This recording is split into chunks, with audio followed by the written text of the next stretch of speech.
question is that how you take into account the different kind of understanding of human being, because in the definitions of engagement we have totally different views what is the human, how he or she behave, how to put everything together, or it might be very interesting to see what's coming out. Is there something common, or can you a little bit elaborate that?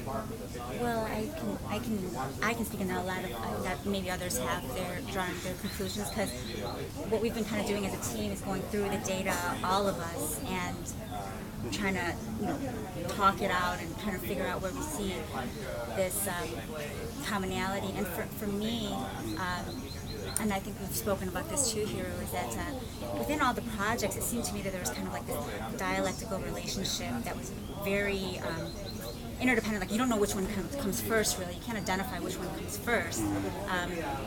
This inciting incident or engagement, and I believe one of the projects, and it escapes right now which one, this feedback and this challenge and word, it might be your project, fun. That it seemed to be this very interdependent relationship that kind of feeds off of each other. And Dr. Hamilton uses this term, this neural it's like symphony. Yeah, neural symphony. And it's kind of like under certain conditions, engagement seems to produce this cycle of neural symphonies that feed upon, continue to feed on itself.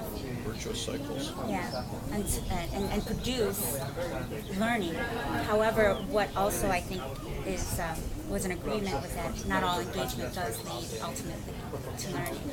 So when I was looking at all the projects, and I think other people were saying this too, we're seeing every one of them had a very valid view of how engagement should be defined, as well as how it should be measured.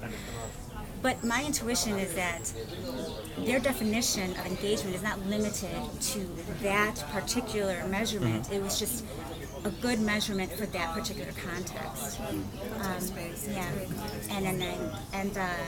And so far, and everybody and other people can probably add their ideas.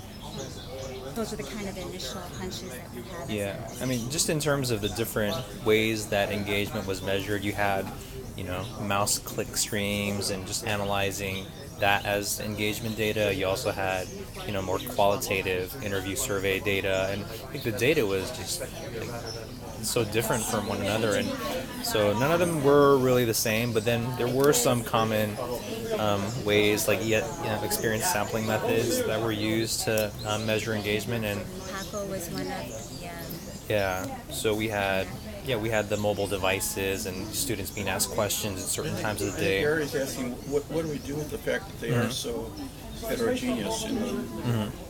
But I think that's one of the great things, is that you can get this if we look around here, this is a beautiful terrain, and it's complex and it's variegated.